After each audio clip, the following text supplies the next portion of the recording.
Hello students. आज प्रचलन के बारे में हम लोग देखेंगे। इसके पहले इस पहला अध्याय का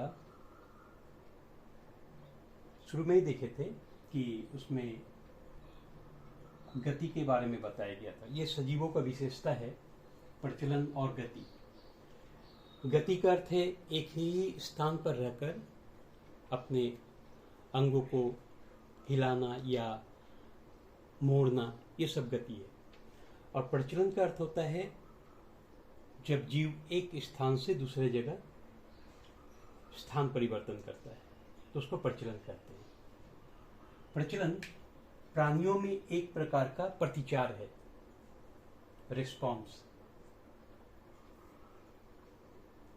इसको हम लोग और भी अच्छे शब्दों में कह सकते हैं, वह जैविक क्रिया जिससे जीव स्वतः या उद्दीपन से प्रभावित होकर अंग संचालन द्वारा स्थान परिवर्तन करता है। यानी इसमें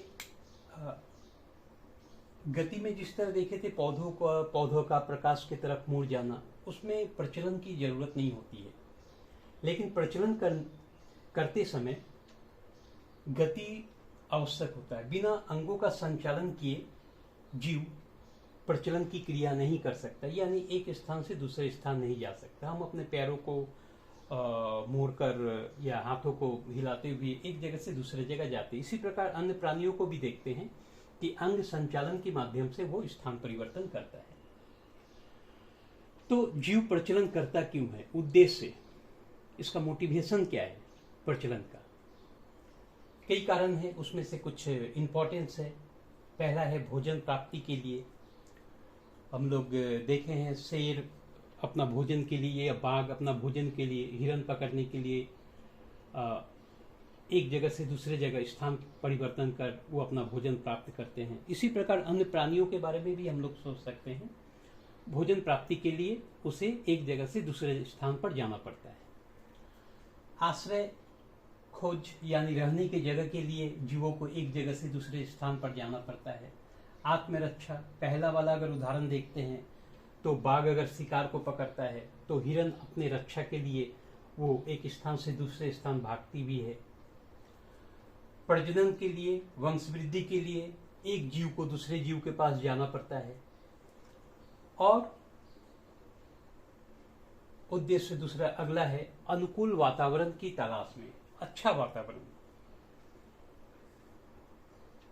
कुछ काफी ठंडे जगह पर कुछ पंछियां हम लोग जानते हैं कि काफी ठंड पड़ने पर वो दूसरे देश में काफी दूर से उड़कर चले जाते हैं, फिर अपने स्थान पर जब ठंड कुछ कम हो जाता है फिर अपने स्थान पर वो लौट कर चले जाते हैं। इस प्रकार अन्य जीवों में भी होता है।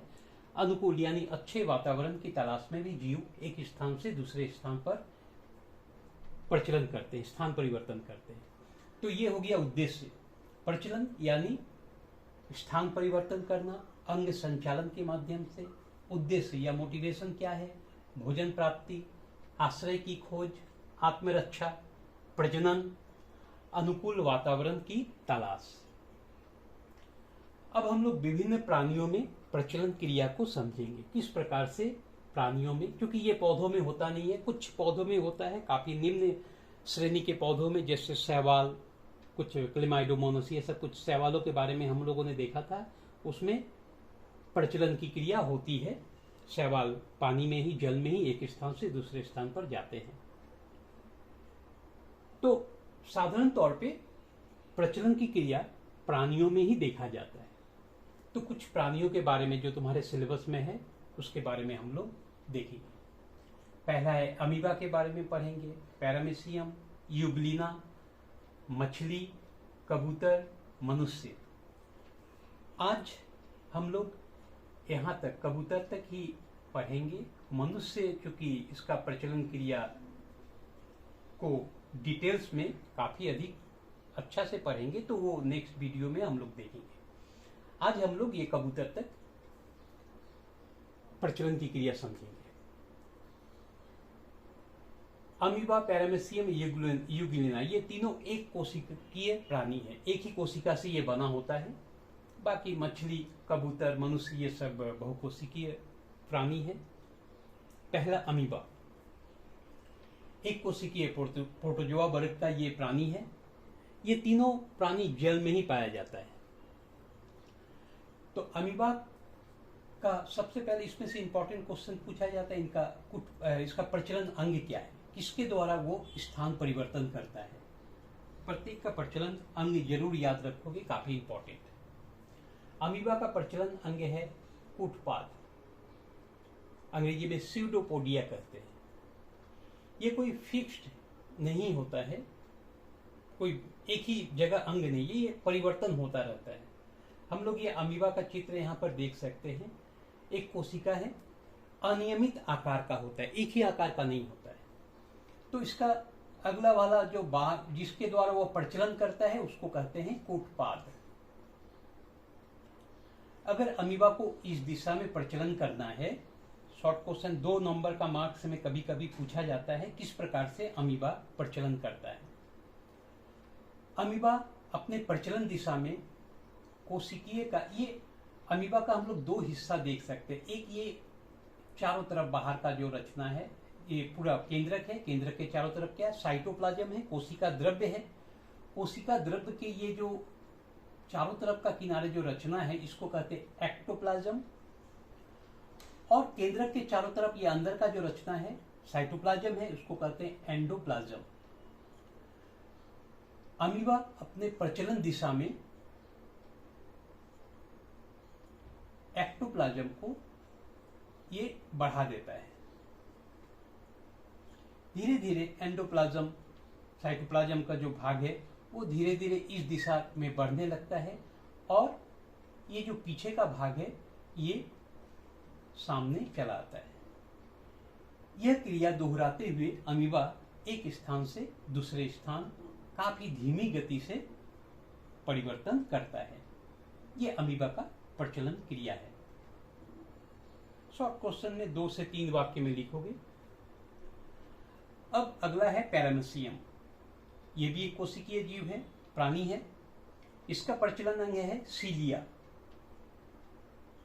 ये कैसा होता है, इसका आकार देखो, इसी तरह हमारे पैर का तलवा जिस तरह होता है, ठीक इसी प्रकार का इसका रचना होता है पैरामीशियम का। पैरामीशियम के चारों ओर धागा जैसे, छोटे छोटे धागा जैसे असंख्य रचनाएं पाई जाती है, इसको कहते हैं सीलिया। पैरामीशियम सीलिया को आगे पीछे करते हुए जल में स्थान परिवर्तन करता है। नेक्स्ट यूग्लिना, एक कोशिकीय ये भी प्राणी है। इसका प्रचलन अंग है फ्लैजेला। हम लोग ये चित्र में देख सकते हैं, इस प्रकार का होता है एक कोशिकीय रचना। ये केंद्रक है, इसके इस भाग से एक धागा जैसा रचना निकलता है, इसी को कहते हैं फ्लैजेला। फ्लैजेला को इस तरह दाएं बाएं इस तरह हिलाते हुए यूग्लिना प्रचलन की क्रिया करता है, जल में एक स्थान से दूसरे स्थान पर चला जाता है। ये तीनों का रचना हम लोगों ने पढ़े, अमीबा, पैरामीशियम, यूग्लिना, तीनों का प्रचलन अंग, और संक्षेप में ये किस प्रकार से प्रचलन करता है। अगला है मछली और कबूतर। ये दोनों को कुछ डिटेल्स में जानकारी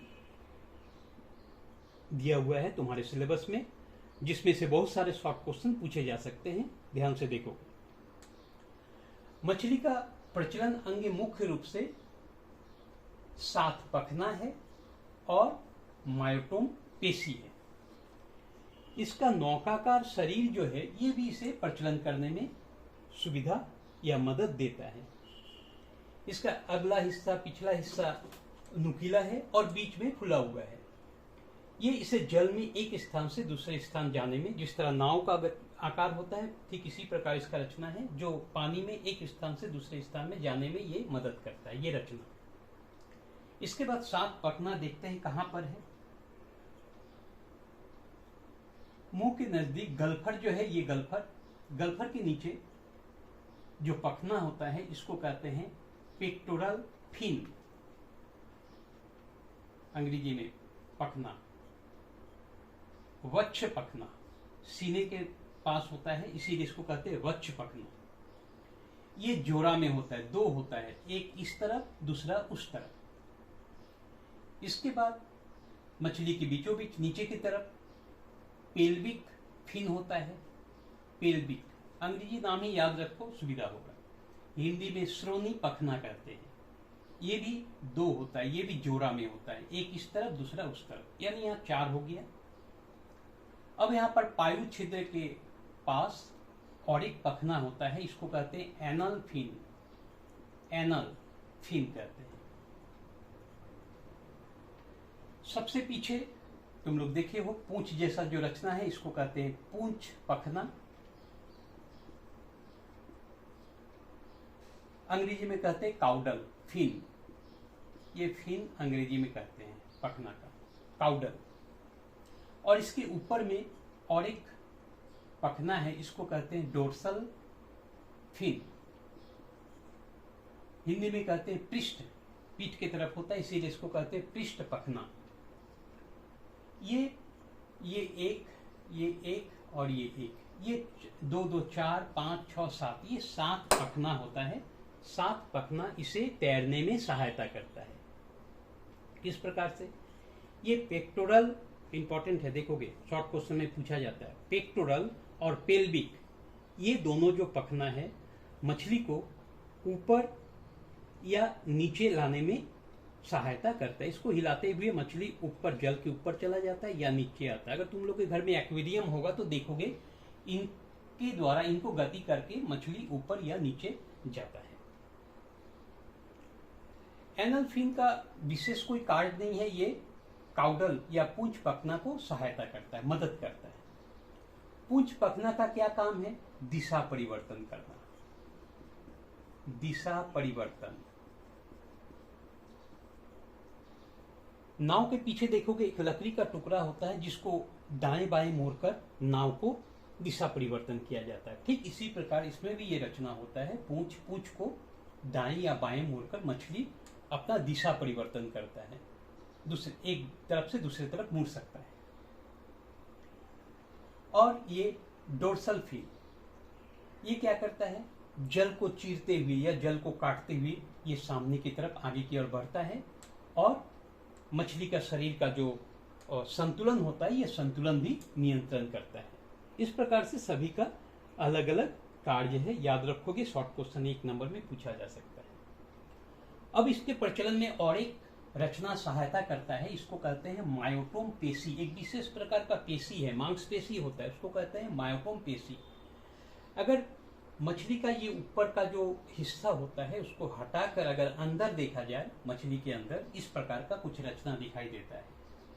ये मांसपेशियां भी आकार का इस तरह सजा हुआ रहता है। किसके साथ? ये रीढ़ का हड्डी है। मछली का बीचों बीच एक रीढ़ का हड्डी कांटा होता है, देखिए हो, उसको रीढ़ का हड्डी कहते हैं। रीढ़ के हड्डी के दोनों तरफ पेशी होता है, मांसपेशी होता है भी आकार का, इसी को कहते हैं मायोटोम पेशी। ये पेशी के द्वारा, पेशी में गति करने के कारण मछली इस प्रकार से, ये जो नीचे देख रहे हो, इस प्रकार से मछलियां प्रचलन करता है, मछली तैर सकता है। मछली तैरने में ये मायोटोम पेशी सहायता करता है। किस प्रकार? अब मान लो ये एक दायां तरफ एक बायां तरफ है, अगर मछली का इस तरह हम लोग सोच सकते हैं। अगर ऊपर का ये वाला भाग में संकुचन होता है तो मछली इस तरफ मुड़ जाएगा, इधर का संकुचन कर रहा है, ये भी आकार का पेशी जो है ऊपर का संकुचन करेगा तो मछली इस प्रकार से इधर संकुचन होगा, ये इधर प्रसारित होगा। एक तरफ संकुचन होगा, एक तरफ प्रसारण, फैल जाएगा, तो मछली इस प्रकार से मुड़ जाएगा। फिर कुछ देर के बाद उल्टा होगा, यानी नीचे की तरफ संकुचन होगा और ऊपर की तरफ शिथिलन या फैल जाएगा, तो मछली फिर इस प्रकार से घूम जाएगा। ये क्रिया को दोहराते हुए मायोटोम पेशी का संकुचन और प्रसारण की क्रिया दोहराते हुए मछली इस प्रकार से, एक बार देखो यहाँ पर मुड़ा हुआ है, फिर इधर मुड़ा हुआ है, फिर नेक्स्ट टाइम इधर मुड़ जाएगा, इधर ये मुड़ जाएगा। इस तरह से मायोटोम पेशी में संकुचन प्रसारण के द्वारा मछली आसानी से पानी में तैर सकता है। और एक रचना होता है मछली में, इसको कहते हैं स्विम ब्लैडर। मछली का उदर गुहा में, पेट में देखोगे इस प्रकार का, अगर कोई मछली को देखे हो अंदर रचना इस प्रकार से बेलून जैसा एक रचना, हवा भरा हुआ एक रचना है, कहते हैं रहता है, उसको कहते हैं स्विम ब्लैडर। इसमें मछली हवा के द्वारा हवा भरकर या हवा को बाहर कर, और भी हम लोग दूसरे लेसन में इसके बारे में डिटेल्स में पढ़ेंगे, कुछ ग्रंथियां भी इसमें होता है। इसके द्वारा मछली पानी की सतह पर आ सकता है, ऊपर जा सकता है, या पानी के काफी गहराई जा सकता है। ये स्विम ब्लैडर कहते हैं। इसको हाइड्रोस्टेटिक अंग भी कहा जाता है मछली का। तो ये हुआ मछली का प्रचलन अंग और पानी में तैरने की क्रिया। अब आज का लेसन का लास्ट है कबूतर। एक पक्षी, मतलब पक्षियां किस प्रकार से प्रचलन करता है। वो उस दोनों तरह से प्रचलन करता है, जमीन पर भी वो चल सकता है और हवा में भी उड़ सकता है। इसके लिए हम लोग कबूतर, तुम्हारे सिलेबस में पंछी में कबूतर है, तो कबूतर के बारे में देखेंगे इसमें क्या क्या प्रचलन अंग है। नौकाकार शरीर तो होता ही है, ये भी इसी तरह होता है, सामने और पीछे की तरफ नुकीला होता है, बीच में खुला हुआ रहता है नौकाकार शरीर। ठीक इसी प्रकार जल में जिस तरह सहायता करता है, हवा में भी इसे सहायता करता है उड़ने के लिए। और इनका अंग जो है डैना होता है, एक जोड़ा डैना, जो हम लोगों का जो हाथ देख रहे हो, अन्य प्राणियों में भी इसे अग्रपद कहा जाता है। अग्रपद का ही रूपांतरित अंग है डैना, क्योंकि डैना में जो हड्डियां पाया जाता है बिल्कुल हम लोग जैसा, ह्यूमरस, रेडियस अल्ना और इधर कार्पल, ये सब जो हाथ में जो हड्डियां होती है बिल्कुल हम लोग की तरह हड्डियां ही होती हैं। आकार छोटा बड़ा हो सकता है, लेकिन रचना जो अंदर का रचना जो है एक ही तरह का होता है। तुम लोग समजात अंग के बारे में अगले अध्याय में पढ़ोगे। तो एक जोड़ा डैना होता है, और क्या है, पंख है, डैना पर पंख होता है, और उड़न पेशी, इनमें विशेष प्रकार की पेशियां होती है जो इसे उड़ने में सहायता करता है। हम लोग एक एक करके अब देखेंगे। सबसे पहले डैना, दो डैना होता है कबूतर में। तो दोनों डैना में, डैना का आकार यहां पर कुछ चित्र में देखोगे दिखाया गया है, कुछ इस प्रकार का होता है। शरीर के तरफ जहां से जुड़ा हुआ रहता है डैना, ये चौड़ा होता है और धीरे धीरे ये बाहर की तरफ नुकीला होता जाता है। ये जो रचना है, ये रचना हवा का दबाव क्या होता है कि ऊपर से ज्यादा नीचे की तरफ इसमें दबाव होता है। इस प्रकार की रचना का कारण हवा का जो ऊपर दबाव होता है उससे भी ज्यादा दबाव होता है नीचे की तरफ से। इसके कारण पंछियां हल्का होकर हवा में उड़ सकता है, आसानी होता है ये रचना के कारण पक्षियों को हवा में उड़ने के लिए। तो ये दो डैना हो गया, और डैना पर क्या है, पंख होता है। डैना में जो पंख होता है उसको कहते हैं रेमीजेस, काफी इंपॉर्टेंट है, शॉर्ट क्वेश्चन में देख लोगे। उसका संख्या भी निर्धारित होता है, निश्चित संख्या होता है। कबूतर में कितना होता है, 23 जोड़ा नहीं, 23, मतलब इस एक पंखा में 23 होता है, एक डैना में, दूसरा डैना में भी 23 होता है। ये 1 2 3 4 इस तरह करके इसमें 23 पंख होता है। पंख देखे हो ना, ये एक एक करके इस तरह का, ये जो पंख होता है कबूतर का देखे हुए, इस तरह करके 23 अलग अलग ये पंख एक विशेष हड्डी के द्वारा अस्थि के साथ यहाँ जुड़ा हुआ रहता है, पंख के द्वारा जुड़ा हुआ रहता है, सॉरी हड्डी के द्वारा ये पंख जुड़ा हुआ रहता है। इन पंखों को कहते हैं रेमिजेस। इसका संख्या कितना होता है, 23 प्रत्येक डैना में। और एक तरह का पंख होता है कबूतर का, जो पूंछ देखे हो, पूंछ में भी ये लंबा लंबा पंख होता है, इस तरह सजा हुआ रहता है। इन पंखों का अलग नाम है, इसको कहते हैं रेक्ट्रीसेस। रेक्ट्रीसेस, ये इसका संख्या कितना होता है, 12 होता है। ये 12, इसमें 1 2, ये इस तरह 1 2 3 4 5 इस तरह करके 12 पंख सजा होता है उसके पूंछ में। इन पंखों को कहते हैं रेक्ट्रीसेस, जो 12 होता है। और डैना में जो पंख होता है वो 23 होता है, उनको कहते हैं रेमिजेस। ये 2 प्रकार का पंख हो गया। अब हम लोग अच्छा से समझेंगे उड़न पेशी, कबूतर में पेशियां किस तरह का होता है। ये कबूतर का सिर्फ सामने वाला भाग हम लोग यहाँ पर देखें, दिखाया हुआ है यहाँ चित्र में। इस तरह का ये दोनों, ये डैना का रचना है। ये डैना, ये यहाँ से डैना इसका शुरू हो रहा है, ये शरीर के अंदर ये भाग पाया जाता है, सामने वाला भाग, यहाँ पर मुंह वगैरह ये सब होता है, ये पीछे का भाग है। तो ये डैना का रचना है, ये दो डैना, दोनों तरफ डैना में होता है हम लोग की तरह ही है। ये ह्यूमेरस, रेडियस अल्ना, ये ह्यूमेरस फिर रेडियस अल्ना, ये जो हड्डियां हैं ठीक इसी प्रकार के इसमें हड्डियां होता है। ह्यूमेरस, रेडियस अल्ना, कार्पल, मेटाकार्पल, ये जो हाथ का हड्डियां होता है ये सब इधर होता है, जरूरत नहीं है हम लोग को सिर्फ डैना का रचना में देखना है। तो ये दोनों डैना यहाँ पर एक विशेष रचना से जुड़ा होता है। अस्थि इसको कहते हैं स्टर्नम, स्टर्नम के नीचे एक और एक अस्थि होता है, इसको कहते हैं कील अस्थि। और कील अस्थि से दो तरह का पेशी जुड़ा हुआ है, यहां देख रहे हो, एक लाल रंग का है, इसको कहते हैं पेक्टोरल मेजर, और एक ग्रीन कलर का दिखाया गया है, इसको कहते हैं पेक्टोरल माइनर।